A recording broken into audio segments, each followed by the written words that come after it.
नमस्कार दोस्तों, स्वागत है आप लोगों का हमारे YouTube channel S of horror में, जहाँ से मैं आपको सुनाता हूँ भूतियाँ और डरावनी कहानियाँ, जो कि मैं लेके आता हूँ इंटरनेट के कुछ आर्टिकल्स और सब्सक्राइबर्स द्वारा भेजी हुई कहानियों से। दोस्तों, अगर आप लोग भी चाहते हैं कि मैं आपकी कहानी अपनी आवाज़ में सुनाऊँ तो आप लोग अपनी कहानी मुझे भेज सकते हैं abasin102@gmail.com पे। मैं ज़रूर आपकी कहानी सुनाना पसंद करूँगा। और हाँ दोस्तों, आप लोग मुझे नीचे कमेंट्स में भी ज़रूर बताएं कि आपको मेरी कहानियाँ कैसी लग रही हैं और आपको अगली कहानी किस टॉपिक के ऊपर चाहिए। दोस्तों, आप लोगों से मैं एक रिक्वेस्ट करना चाहूँगा कि आप आज की कहानी पूरी एंड तक ज़रूर सुनें, तभी आपको इस कहानी का मज़ा आएगा। तो चलिए दोस्तों, बिना देरी करे पढ़ते हैं आज की कहानी की तरफ। मेरा नाम रमेश है, मैं बहादुरपुर MP का रहने वाला हूँ। ये घटना मेरे साथ लगभग 7 वर्ष पहले हुई थी और एक सच्ची घटना है। जहाँ भी भूत प्रेत की बात आती है, काफ़ी लोग इस पर विश्वास करते हैं और काफ़ी लोग इन चीज़ों का मजाक बनाकर हंस देते हैं। मैं किसी को भी अपनी विचारधारा बदलने को नहीं कहता, क्योंकि अगर मेरे साथ ये घटना न हुई होती तो शायद मैं भी अभी तक इन बातों पर विश्वास नहीं करता और इन बातों पर हंस देता। जब कभी भी माँ या फिर गांव के बड़े बुजुर्ग मुझे ऐसी बातें बताते थे तो मैं इन बातों पर हंसता था और सोचता था कि ये सब मन की बनाई कहानियाँ होती हैं। भूत प्रेत जैसी कोई चीज़ नहीं होती। गाँव में अक्सर भूत प्रेत और चुड़ैल के किस्से काफ़ी चर्चा में रहते हैं। मैं जब छोटा था तब हमारे ही गांव में एक औरत पागलों जैसा बर्ताव करती थी। लोग कहते थे कि इस पर किसी का साया है। मैं तब भी उन बातों पर विश्वास नहीं करता था। मेरी बचपन से ही आदत ऐसी थी कि मुझे जो मना किया जाए मैं उसी काम को करता था। आज जब सोचता हूँ तो लगता है कि जिस बात पर मैं उस औरत का मजाक बनाया करता था वो कितनी पीड़ा में होगी, उसके घर वालों पर क्या बीतती होगी। तो दोस्तों, अभी मैं 30 साल का हूँ, तो आज से 7 साल पहले जब मैं 23 साल का था तब मेरे साथ एक घटना घटी थी। मेरी शादी 18 साल की उम्र में ही हो गई थी, क्योंकि माँ बीमार रहा करती थी और बापूजी इस दुनिया से पहले ही चल बसे थे। शादी के 1 साल बाद माँ का भी देहांत हो गया था। फिर मैं ही अपने घर, खेत और परिवार का ध्यान रखता था। मेरी एक छोटी बेटी हो गई थी। हमारा घर खेतों के बीचों बीच था। अपने परिवार के लिए मैं दिन रात मेहनत करता था। मेरे घर के बगल में ही मेरे बचपन का प्रिय मित्र रहता था। उसका नाम विजय था। हम बचपन से ही पड़ोसी थे। हम साथ में ही पढ़े लिखे। वह थोड़ा बोलने में हकलाता था, इस कारण से उसकी अभी तक शादी नहीं हुई थी। मेरा काम जब बढ़ने लगा तो मैंने उसको अपने साथ काम पर लगा लिया था। वो बिल्कुल मेरे सगे भाई जैसा था, परंतु उसकी माँ को उसका मेरे लिए काम करना बिल्कुल पसंद नहीं आता था। मैं हर रात विजय के साथ अपने टेम्पो पर गांव से सब्जियां लेकर शहर की मंडी जाया करता था। इस काम से गांव वालों को भी फायदा होता था और मुझे भी काफ़ी मुनाफा होता था। धीरे धीरे कर्ज पर लिए टेम्पो को भी मैंने खरीद लिया था। मैं रोज़ लगभग 12 बजे विजय के साथ रात में निकलता था और सुबह 4 बजे हम शहर की मंडी पहुंच जाया करते थे। एक दिन की बात है जब मेरी नींद रात को थोड़ी देर से खुली। हमें गांव से निकलते हुए करीब 2 बज गए थे। जिस रास्ते से हम लोग रोज जाया करते थे उससे करीब 4 घंटे लगते थे। मैंने सोचा अगर हम उसी रास्ते से गए तो बहुत देर हो जाएगी और उससे मुझे काफ़ी नुकसान भी हो जाएगा। तभी मैंने सोचा कि क्यों ना मैं पुरानी सड़क से शहर को जाऊं। उस रास्ते से 2.5 घंटे में ही मैं शहर पहुंच जाऊंगा। विजय इस बात के खिलाफ था और उसने मुझे उस रास्ते से जाने के लिए सख्त मना कर दिया। लेकिन मैं तो ठहरा ऐसा आदमी जिसे जो काम मना किया जाए वो तो वही करेगा। तो मैं उसी रास्ते से चल पड़ा। उस रास्ते के बारे में काफ़ी घटनाएं चर्चे में रहती थी, लेकिन मैं तब इन सब बातों में बिल्कुल विश्वास नहीं किया करता था। गांव वाले रात के 8 बजे के बाद उस सड़क से जाने को भी मना किया करते थे, पर मैं कहाँ मानने वालों में से था। मैंने अपनी टेम्पो को उस तरफ मोड़ लिया और पुराने रास्ते की ओर चल पड़ा। विजय ने मुझे बहुत मनाने की कोशिश की, पर मैं उसके डर का मजाक बनाता हुआ उस रास्ते पर चल पड़ा। विजय इन सब बातों पर बहुत विश्वास करता था और थोड़ा डरपोक किस्म का आदमी था। मैं पहले तो उसकी खिल्ली उड़ा रहा था, फिर बाद में उसको आश्वासन दिया कि मैं कुछ नहीं होने दूंगा। तभी करीब 1 घंटे बाद मुझे एक ढाबा दिखाई दिया। मैंने अपना टेम्पो रोका और विजय को बोला कि देखो, गांव में फैली सारी अफवाह झूठी थी। अगर ये जगह भूतहा होती तो क्या यहाँ पर बीच रास्ते में एक ढाबा होता। उस ढाबे पे 2 लोग थे। एक जो ढाबे पे खड़ा चाय उबाल रहा था और दूसरा वो बुजुर्ग काका जो बैठकर चिल्लम फूंक रहा था। मैं टेम्पो से उतर गया और विजय को भी उतरने को बोला। रात को नींद खोलने के लिए मैंने हम दोनों के लिए चाय मंगा ली। विजय और मैं चाय पीते हुए महंगाई के विषय पर थोड़ी चर्चा करने लगे। तभी वो बुजुर्ग काका हमारी खाट पर आकर बैठ गए और हमसे बातचीत करने लगे। वे उसी गांव के रहने वाले थे। जब हमने उन्हें बताया कि हम इसी रास्ते से शहर की ओर जा रहे हैं तो वो बड़े चिंतित हो गए। वे हमसे कहने लगे कि रास्ते से रात को मत जाओ, रात को इस रास्ते पर जाना सही नहीं है। काफ़ी घटनाएं घटी हैं इस रास्ते पर। यहाँ के गांव वाले भी ये रास्ते से रात को नहीं आते। यहाँ तक कि कोई अगर इस रास्ते पर गलती से आता भी है तो सुबह तक इस ढाबे पर रुक जाता है, फिर सुबह होते ही आगे निकल जाता है। उन काका ने हमें भी काफ़ी बार समझाया और वो बोल रहे थे कि बेटा रात को इस रास्ते से मत जाओ, पर मैंने एक ना मानी। विजय वापस टेम्पो पर बैठने में भी काफ़ी कांप रहा था। मैंने जान से ज़्यादा पैसे कमाने को तवज्जो दी। विजय भी क्या ही करता, वे भी थोड़ी देर बाद मेरी जिद के आगे हार कर वापस टेम्पो में बैठ गया और हकलाते हुए बोला, जैसी तेरी मर्जी। फिर हम अपने आगे के रास्ते पर निकल पड़े। कुछ दूर चलने के बाद अचानक से आंखों में एक रोशनी दूर से चमकने लगी। उस कारण रास्ते के मोड़ सही से नहीं दिख रहे थे। 2 बारी तो हमारा टेम्पो पेड़ों से भी टकराने लगा था। मुझे समझ नहीं आ रहा था कि एक ऐसी रोशनी है जो एक ही तरफ से चमक रही है। कुछ लाल रंग की अजीब सी रोशनी दाएं ओर से आ रही थी, जो कि कभी पास तो कभी दूर लग रही थी।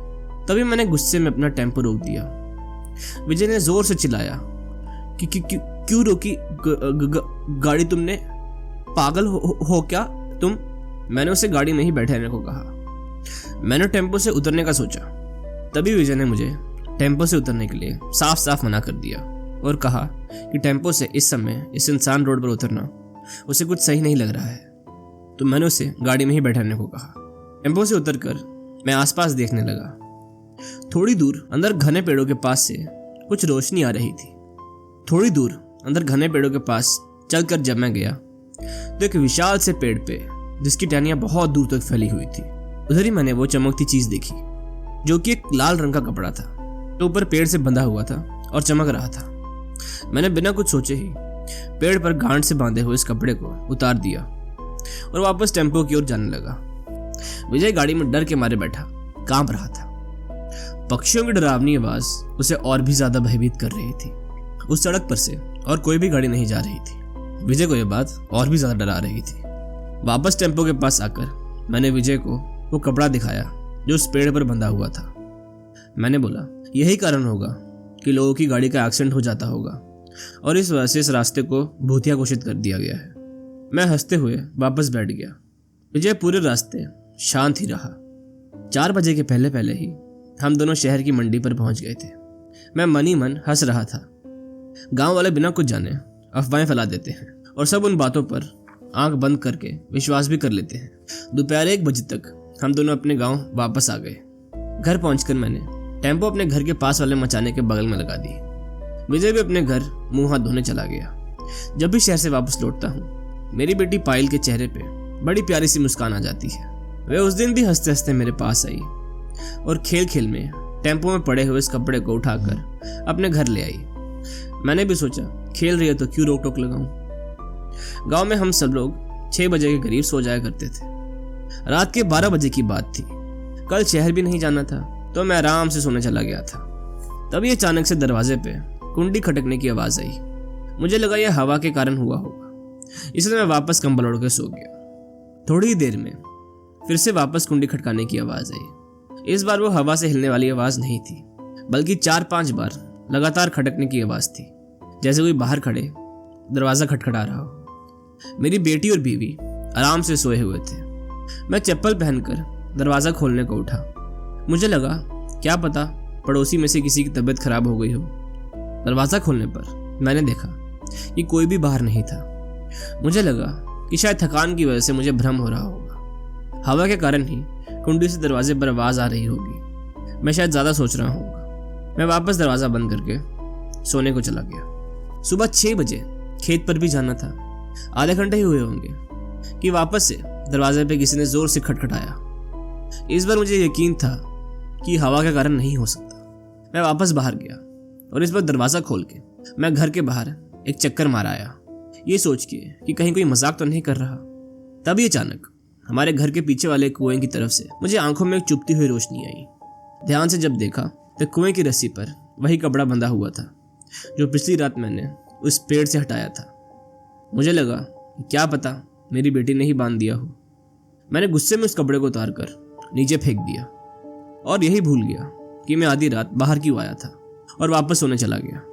5 बजे जब मेरी पत्नी मुझे उठाने आई तो उसने देखा कि मैं बहुत तेज बुखार में तप रहा हूँ। दिन ढलते ढलते मेरा बुखार और ज़्यादा बढ़ने लगा। मेरे में काम की तो दूर उठने की भी हिम्मत नहीं थी। लेकिन हैरानी की बात तो ये थी कि इतनी तेज बुखार में भी मुझे बहुत ज़ोर से भूख लग रही थी और मेरा मांस मच्छी खाने का जी कर रहा था। और ये सब देखकर मेरी पत्नी अचंभित हो रही थी। उस रात मैंने बहुत कोशिश की पर नींद नहीं आ रही थी। मैंने अपनी बीवी की तसल्ली के लिए सोने का दिखावा किया। रात के 1 बजे थे और मुझे घर के बाहर किसी के चलने का आभास हुआ। करीब 5 मिनट बाद दरवाजे पर किसी ने खटखटाया। इस बार मुझे दरवाजे के बाहर किसी के पैरों की परछाई भी दिखाई दे रही थी। दरवाज़ा खोलने में मैं थोड़ा हिचकिचा रहा था, पर तब भी हिम्मत बटोरकर मैं दरवाज़ा खोलने के लिए उठ गया। जैसे ही मैंने दरवाज़ा खोला वहाँ मुझे दूर दूर तक कोई नज़र नहीं आ रहा था। मैं थोड़ा ध्यान लगाने पर मुझे समझ आया कि मेरे घर के आसपास मांस मछली की बू फैली हुई थी। अब मुझे थोड़ा डर लगने लगा था, लेकिन फिर भी सब नज़रअंदाज करते हुए मैं अंदर सोने चला गया। इस बार किसी ने दरवाज़ा बहुत ज़ोर से पीटा था। मेरी बेटी और पत्नी भी उठ गए थे। मैं परेशान हो गया था, पर उससे ज़्यादा भयभीत। हिम्मत बटोरकर मैं अपनी पत्नी को रोककर बिस्तर से उठा और दरवाज़ा खोला। मेरी पत्नी भी पीछे आ गई। इस बार मुझे कुछ समझने की ज़रूरत नहीं थी। जो हमने देखा था वो मैं इस कहानी के ज़रिए बयान नहीं कर सकता। मेरे घर के सामने वाले मचाने पर उसी कपड़े से बंधी हुई एक मरी हुई बिल्ली लटकी हुई थी, जिसकी अंतड़ियाँ बाहर निकली हुई थी और खून बूंद बूंद टपक रहा था। ऐसा कुछ वास्तव में देखकर मैं और मेरी पत्नी घबरा गए। मेरे और मेरी पत्नी के मन में शंका जागी कि हो ना हो इन सब का संबंध उस चुन्नी से ही है। अभी मेरी पत्नी ने घर के अंदर जाकर मेरी बेटी के गले से हनुमान जी की माला निकाली और मुझे पहना दी। उसके बाद जो हुआ उसे देखकर मेरे परिवार वाले आंसू आंसू से रोने लगे। मैं किसी और की भारी सी आवाज़ में अपनी पत्नी का नाम लेकर जोर से चीखा। मुझे ऐसा एहसास हो रहा था कि वह हनुमान जी की माला मेरे गले को जला रहा है।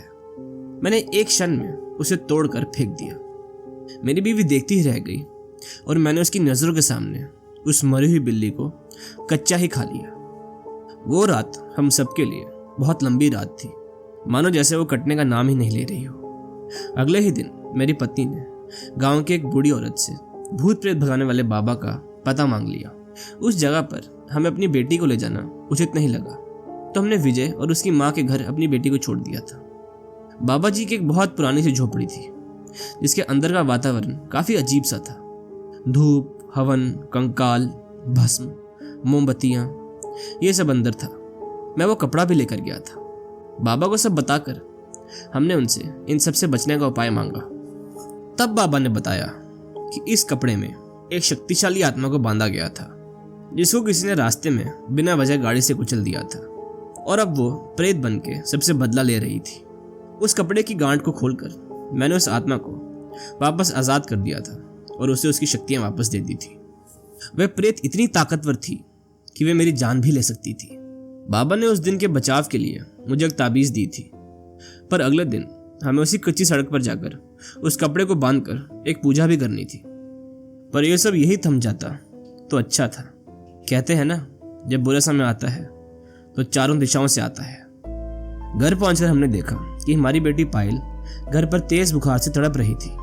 मैंने और मेरी पत्नी ने रात भर उसकी पट्टियां करी। भूत प्रेत के कारण ये नहीं हो सकता था, क्योंकि बाबा ने बताया था कि वे सिर्फ मेरे पीछे पड़ी है। मेरे घर वाले सुरक्षित थे। दिन में मेरी बेटी को उल्टियां भी शुरू हो गई थी। इस कारणवश मैं अपनी पत्नी को घर पर छोड़कर ही बाबा के साथ पूजा के लिए दोपहर को चला गया। शाम को जब घर लौटा तो देखा मेरी पत्नी फूट फूट कर रो रही थी। जब मैं अपने घर के अंदर घुसा तो अपनी बेटी का ये हाल मुझसे देखा ना गया। उसकी आंखों के नीचे काले काले गड्ढे थे और उसके शरीर का मानो सारा मांस गायब हो गया था। उसकी हड्डियों का ढांचा चमड़ी के अंदर से दिखाई दे रहा था। मैंने तभी दौड़कर बाबा को घर पर बुला लिया। बाबा ने उसके सिर पर भस्म लगाया और हाथ रख के कुछ पढ़ने लगे। कुछ देर बाद जब बाबा ने अपनी आंखें खोली तो निराश होकर घर की चौखट पर बाहर खड़े हो गए। मैं समझ नहीं पा रहा था। मेरी पत्नी भी बहुत रो रही थी। फिर बाबा ने बताया कि मेरी बेटी पायल पर किसी ने काला जादू किया है, और ये और किसी ने नहीं बल्कि उसी शख्स ने किया है जिसने उस टूटी सड़क पर कपड़े में उस आत्मा को बंधवाया था। मैं कुछ समझ नहीं पा रहा था। मैंने बाबा से पूछा, इसका कोई उपाय तो होगा बाबा? तो बाबा ने कहा कि इसका कोई उपाय नहीं है और उनके हाथों में कुछ नहीं है। हमारे पैरों तले जमीन खिसक गई थी। उसी रात मेरी बेटी पायल ने अपना दम तोड़ दिया। एक सुंदर सी 3 वर्ष की मेरी बेटी 2 दिन के समय में कंकाल का रूप ले चुकी थी और अब उसकी लाश मेरे हाथों में थी। सुबह सारे गांव वाले हमारे घर आए थे। मेरी पत्नी रो रो कर बेहोश हो गई थी। एक माता पिता कभी बुरे सपने में भी अपने बच्चे को मरा हुआ नहीं देख सकते। अपनी बेटी के अंतिम संस्कार के बाद मैं उसकी एक हड्डी बाबा के पास ले गया था, जैसा उन्होंने मुझे कहा था। मैं जानना चाहता था कि किस राक्षस जैसे इंसान ने ये काला जादू मेरी बेटी पे किया था। बाबा ने कुछ समय लेकर बताया कि वो काला जादू मेरी बेटी पायल के जान के बदले किसी ने अपनी बीमारी ठीक करने के लिए करवाया था। मेरी बेटी की बलि चढ़ा के किसी ने अपनी बीमारी ठीक करवाई थी। ये सुनकर मैं एकदम चौंक गया और सोचने लगा कि ऐसा कौन राक्षस इंसान है जिसने मेरे परिवार के साथ ऐसा किया है। अब इस हादसे को हुए 1 महीना हो चुका था। घर खर्च चलाने के लिए मैं वापस विजय की सहायता मांगने गया। विजय के घर पहुंचते ही विजय की मां ने मुझे सहानुभूति दी और हिम्मत रखने को कहा। तभी मुझे उनके कमरे में किनारे में पड़ी एक तंत्र विद्या की किताब दिखाई दी। तुरंत ही विजय आ गया तो मैंने उसे बेमन से बोला कि काम पर चलते हैं कल से। तो विजय ने बिना हकलाए बोला, जैसी तेरी मर्जी। विजय के हकलाने की बीमारी अब पूरी तरह ठीक हो चुकी थी और मुझे समझ आ गया था कि हमारे परिवार के साथ ये सब करने वाला और कोई नहीं बल्कि मेरे बचपन का दोस्त विजय ही था। तो दोस्तों, मुझे उम्मीद है कि आपको ये कहानी पसंद आई होगी। अगर आपको कहानी पसंद आई तो वीडियो को लाइक करें और ऐसी और कहानियाँ सुनने के लिए मेरे चैनल को सब्सक्राइब करें। मिलते हैं अगली वीडियो में कुछ और डरावनी कहानियों के साथ।